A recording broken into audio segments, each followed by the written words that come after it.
Yo, what's going on, ladies and gentlemen? Yeah, I haven't done a video in a while. We got something good set up. Let me go get it real quick. Yeah. Oh, yeah. Good. 20 minutes of good audio clip. Brian Shapiro was interviewing that Cali female that's supposed to be a representative in a state house. Yeah. Man, what is up with these Predvidians and barking puppies, man? Fucking barking, man. Barking at the puppy, scratching the windows. Hell, come on, take me home from the pound. Yeah, the racing private trying to be relevant. Say, I got to get my crypto and donuts from the Muppet Man, Silicon Valley. Yeah, my God, man. Man, these fucking shitting bricks just can't help themselves, man. Fuck. I mean, sometimes we all need to take a break, a hiatus from from the tube and shit like that. Yeah, man, there's a fucking pencil neck fucking faggot creep, man, bitch him on. I did a cop watch the other day. I kid you not. Oh, yeah, and he makes that bullshit, bitch him on that. Gomez did saying, driving to Denver doing a LARP about that. So fucking what? Did it? Oh, my God. Then Elizabeth Madonna can't help herself. Check ID. I sent your message. Oh, what's Kanye? What's Kanye? What's Johnny's list? What's Mitch up to? Check ID. Yeah, I've been trying to talk to my brother since 1953. Yeah, I always had the body of a young little boy. Even at 14 years old. I was flat tattooed right there at 40 years old. I like when man call me and say, oh, you're such a good girl, Elizabeth. Oh, my God. Ah! Fuck. Elizabeth Madonna just can't help. Gotta get a fucking pocket, yeah. She went live lesson, looking for chili, yeah. Oh, my God. Man, the women in the fucking prep video are fucking like, what the fuck, man? Like, grimy, dusty, fucking nasty, tapped out bitches, man. I mean, fucking most of them are tapped out. Look at fucking Angela Clark. Look at Looney Judy. Look at Elizabeth Madonna. Look at all these other women tapped out. They're the ones still got some hits in her that can hit and quit. It's fucking John and Julius Ray. Yeah. What's good? Yeah. Are we up on TV? You damn right, man. Fuck yeah, baby. Gotta have some fucking fun on the CM production Pluto Flip here. Actually, yeah, we're in the show. What? Yeah, right. Oh, I gotta start the air compressor.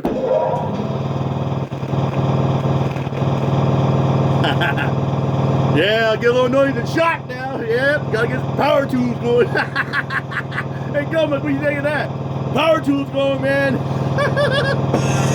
Oh yeah, get the grinder going, baby. Woo! Woo! Yeah! Oh my God, get a fucking noise in the shop, isn't it? All right, okay, that's off. Woo, man, that shit's getting noisy, man. And power tools, man. Hey. Always not the only one that can operate power tools effectively. I mean, you fucking motherfuckers can't even handle hand tools.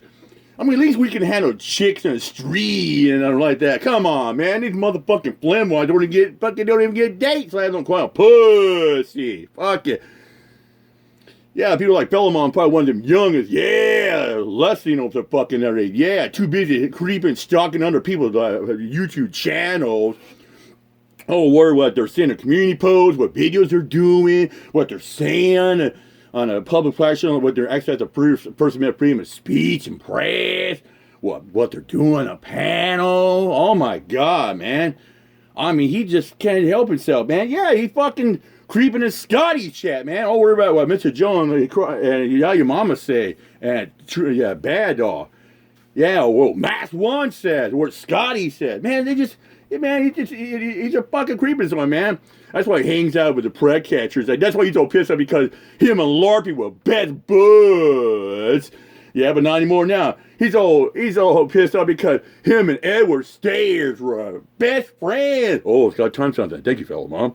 Oh, it's got time on that too. Thank you, fellow mom. Yeah. Yeah, I got your back there, Scotty and fellow mom. Yeah, Pride We're Stairs, June 29, 2024. I even gay bad, even though he has CP. Yeah, Ronnie Lamar, boom, in the fucking real man. Who's sitting there lusting over underage girls at restaurants, bus stops, and while getting drunk on spirit. Ooh, I want her to put that dirty yoke on my lap and teach her the ways. Yeah, fuck out of here. Then you want to talk about gay fucking creepy fantasies of habalitas and pantyhose. Fuck, man, you had to be the most stupidest idiot on the fucking planet to believe that shit, man. I mean, fuck, man. Man, yeah. Oh, I can hear Phil Mount Spurs, and I'm about to drop this video. I don't give a fuck. Spurs for me. Raise for me. Paul George Thomas. Raise, motherfucker. Raise. Yeah, better call the cops on me. Hurry, call the number. Said talk about I need to be assassinated. I need the harpoon and me put down. Yeah. Good luck with that. Oh, yeah, we're in the shop now. Here you go. Oh, there goes the air compressor again. Gotta grind some more metal. Don't be on me.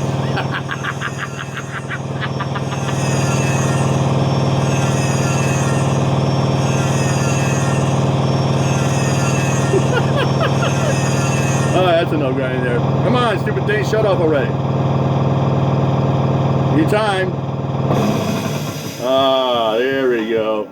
All right, let's roll with this, baby. Here we go. Good time, good time. I haven't eaten in a long time, man. When you start hear this lately, a little bit, I'll be in the gym, my chick shop. Yeah. I haven't done any videos in a long time. It's time.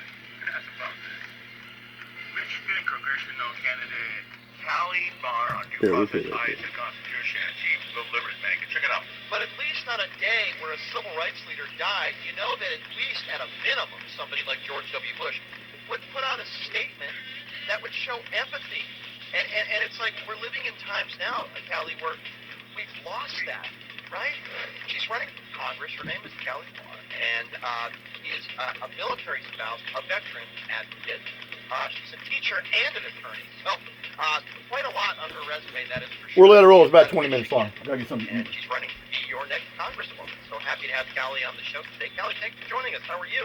Yeah, thanks for having me. I'm good. We actually the sun is shining and it's warmer than negative, 20. So all signs point to a good day. Yeah, in Vegas, I don't want to make you jealous, but it's like 65 degrees. Yeah, no. That would be like total bathing suit. Take me swimming. Yeah.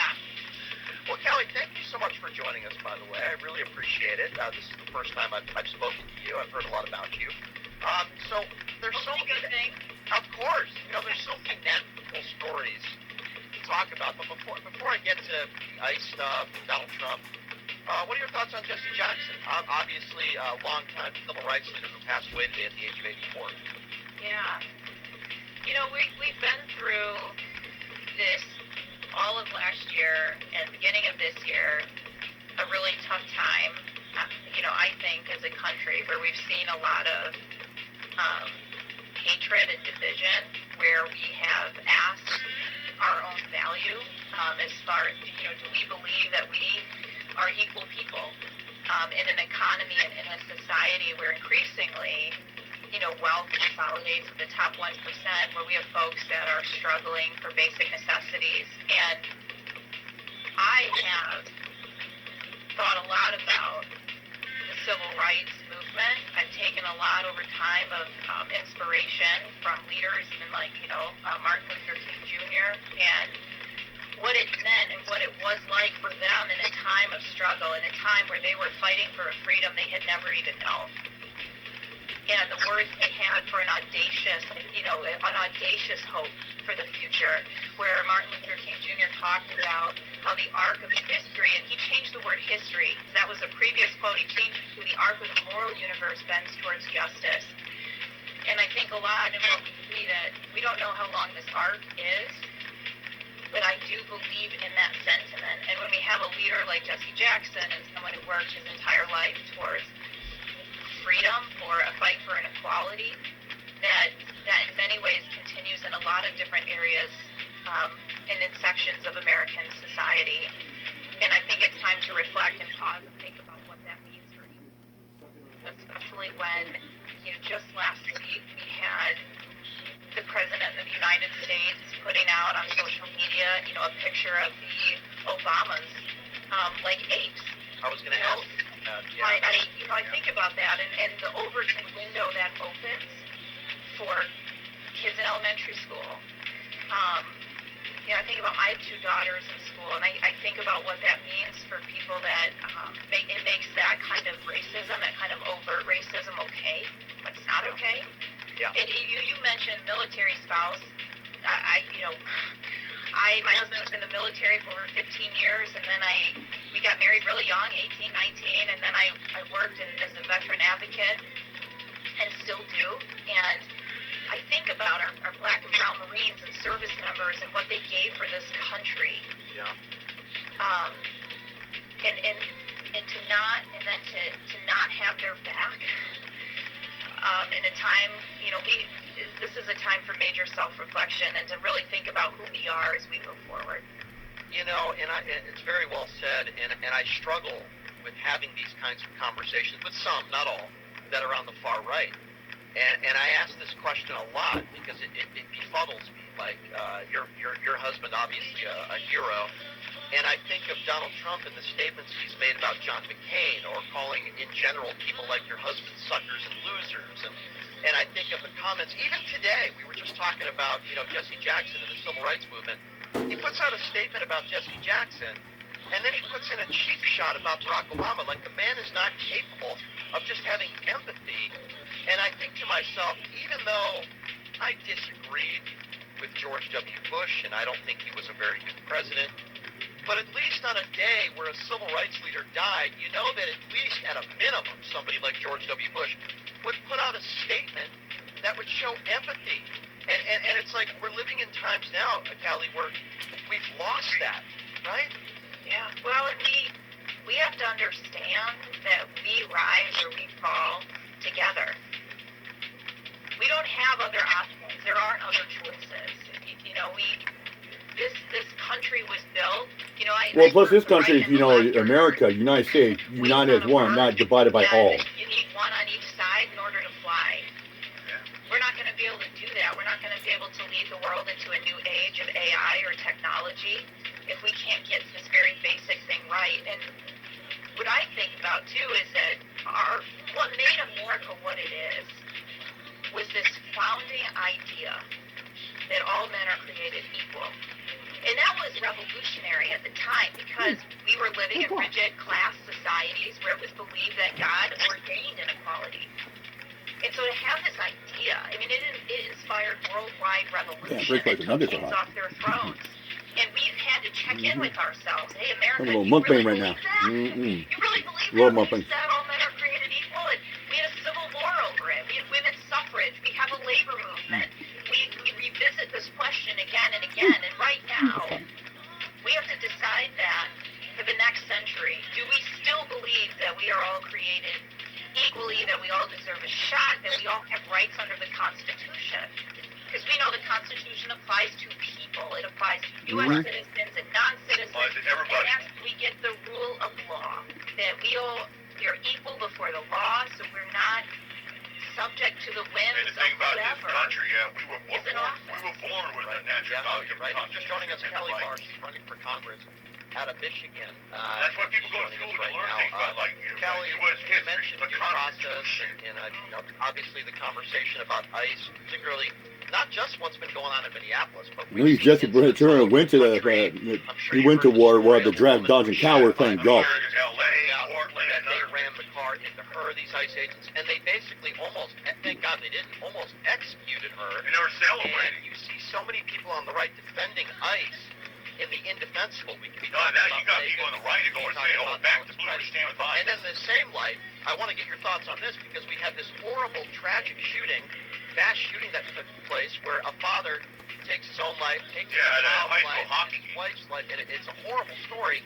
But because he identified as trans, everybody on the right, they're not talking about, in my estimation, the real issue, which is gun control. Yeah. Oh, no. But people want to bitch about the LGBT They're community attacking like trans that. people. That has nothing to do with It's that. not even a sliver of the mass shootings that take place in this country. What do you make of the times we're living in now with ICE, where apparently it's okay to shoot an innocent mother in the face and kill her, and we all saw what they did to Alex Preddy. Yeah. And then if there's one or two mass shootings in a year, they think the entire problem is a trans issue. Like, it's really hard for me every day to have conversations with people about this that disagree with me on this. It's really hard. It is hard, and it's hard because of obvious and blatant hypocrisy. When we say we're a nation that follows the rule of law, it as an attorney, I feel this. We're a nation that follows the rule of law. That means that the law applies to everyone. And it applies equally to everyone. And when you start saying the law only applies to this group or this section or this type of person, that we are no longer a nation of laws.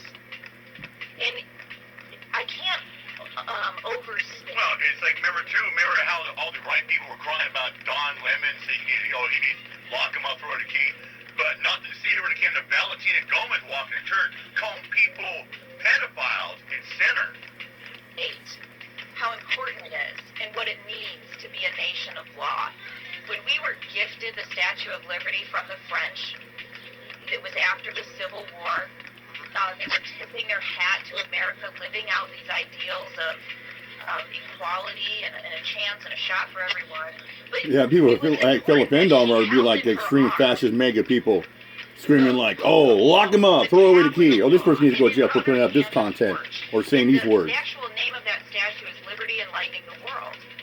Because it was this that gave light to the whole world. It gave enlightenment because you were protected by the law. You were protected by the law. And so when I see folks that are attempting and trying to cover up or trying to explain away the breaking and dismantling of our Constitution for certain groups, like ICE saying, well, they can get away with the Fourth Amendment search and seizure. They can just go into your home without a judicial warrant. You can shoot someone for lawfully carrying a firearm. That's alarming. They can come after someone who's peacefully protesting under the First Amendment. We don't have to There's some follow people due protest at the Whipple process Center. because we don't like them. That is a very slippery slope. I mean, look how many times that Robbie Roastream has been arrested for singing songs to peacefully protested. 3 times.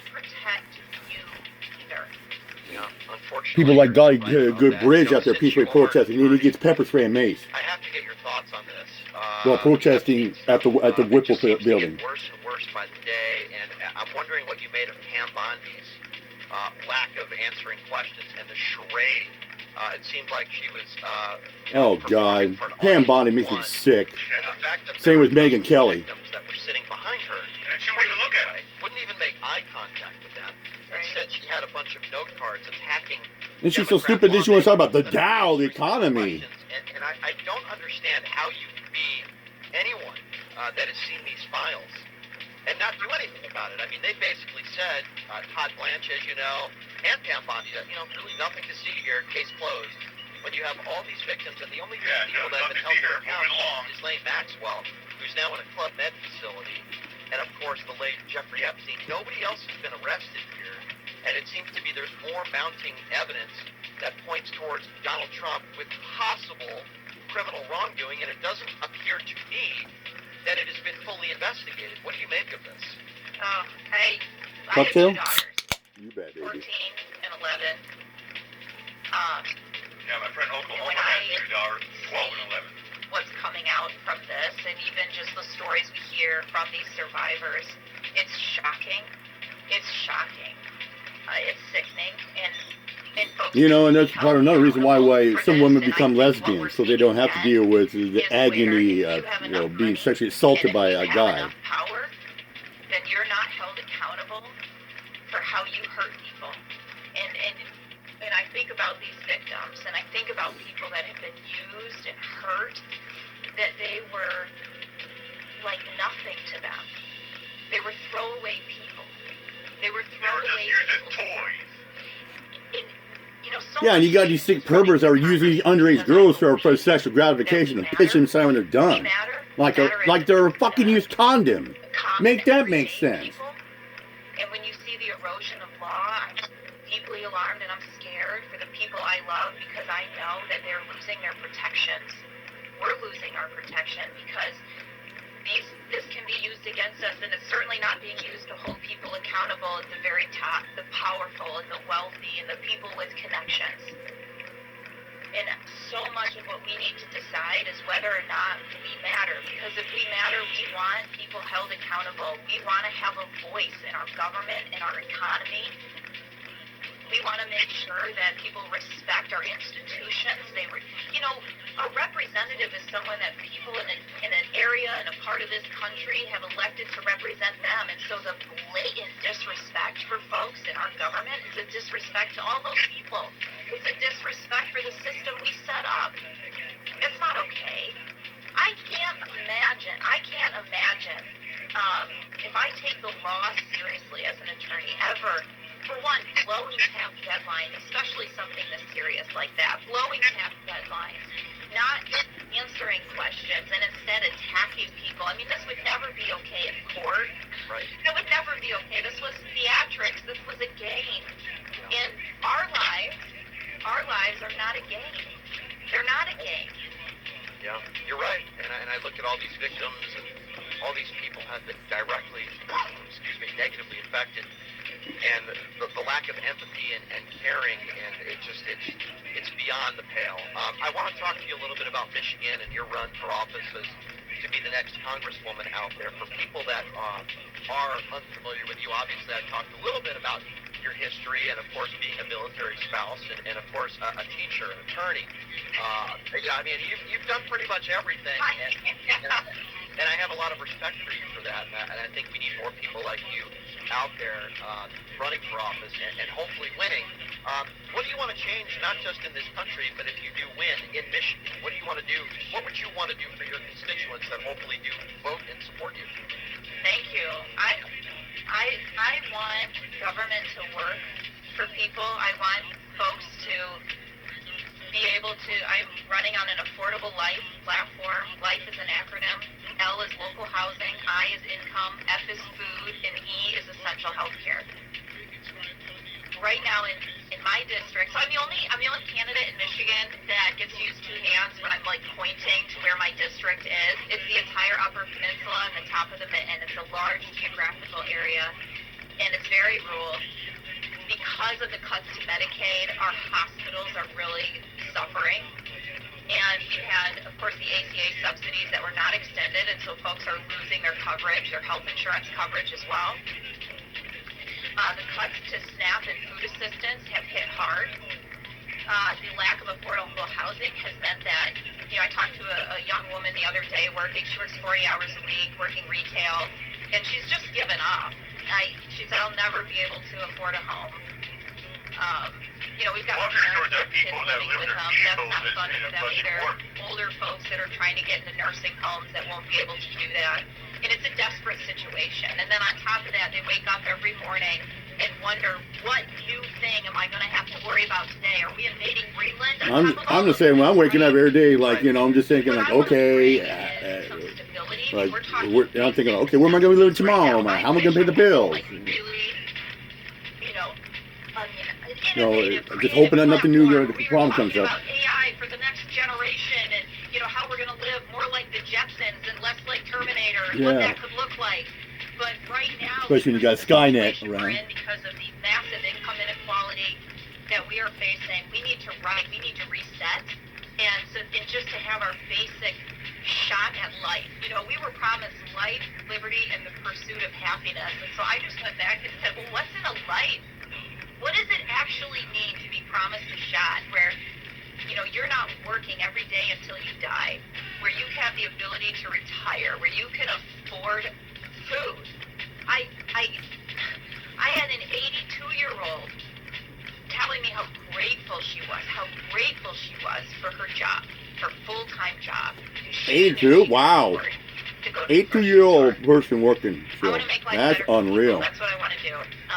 And that's my focus, and that's my goal. And I think that when we can make our economics better, when we can have a what's funny was my girlfriend was taking the beeline the other day, and she said this senior lady was like in her 70s, still working, but she was very appreciative of having a job and getting good money. I said, fuck 75, she should be retired. But I was like, I know, but that's how fucked up the economy is, babe. I said, exactly. 75 years old, I'll be driving a public transportation bus. People that are struggling right now, as you know, people living paycheck to paycheck, yep. middle class, people that are in poverty, and the economy that's working great under the Trump administration are the tech billionaires, the top 1%. Especially you got people living paycheck to paycheck, they're like being budget oriented. They're literally watching every penny they spend. They want to donate, they want to support your campaign. Where do they go, and how do they look you up, and where should they find you? Please, thank you. And the mega people want to say, oh, the economy's great, everything's going down. No, the only thing that's going down is eggs. Everything's expensive. Check out the platform. I went to the grocery store yesterday, and I was watching every, like, literally what I spent. I didn't want to find anything expensive. It had to be on sale, I wouldn't get it. For each other. I bought the brand name soda pop. Usually the household brand name is like $4 for a 12-pack. Pepsi and Coke are like $12. Buy so you get 3. I was like, you gotta spend $40 for that. It's like, meat usually. Meat was actually about $5 a pound at grocery. Fred Meyer's. But usually it's like 8. So I just got 1 pound. That's all I needed. Amen to that. Amen. I could vote for you if I could, but I'm in Nevada, so unfortunately I can't. But I hope that next time I have you on, I can call you Congresswoman. That would be awesome. Okay, I love that. I see bricks behind you, but if there's one anywhere around, please knock on it. That would be great. Great. Well, I wish you the best of luck. You're welcome to come on again before the midterms, Callie, and I think you're great. And I certainly wish you the best, and good luck on your campaign, and we'll have you on again, okay? Wonderful. Thank you so much. Thank you, Callie. We appreciate you. There you go, everybody. I always like introducing new people, great people. I think Callie's awesome. Callie's a good one. Eric, we got a little bonus clip for you. A little quickie. Did you mount her? Oh, Dad. Wait a minute. She got big thighs. No. What's the problem? If I was a young fella like you, I'd be mounting every woman in Wabasha.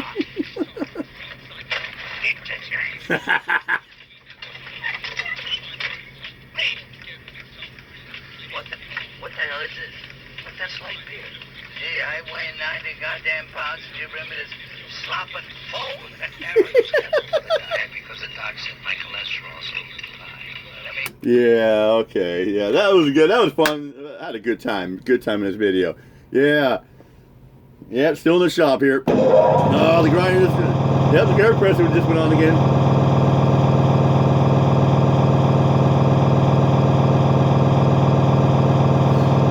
Damn it. I'm not even using it right now. I don't want it to turn on. Oh, well. Okay, there it goes. All right, I'm out of here. Much up. Peace out. Peace. Hey, fuck you, Philemon. Kiss my ass.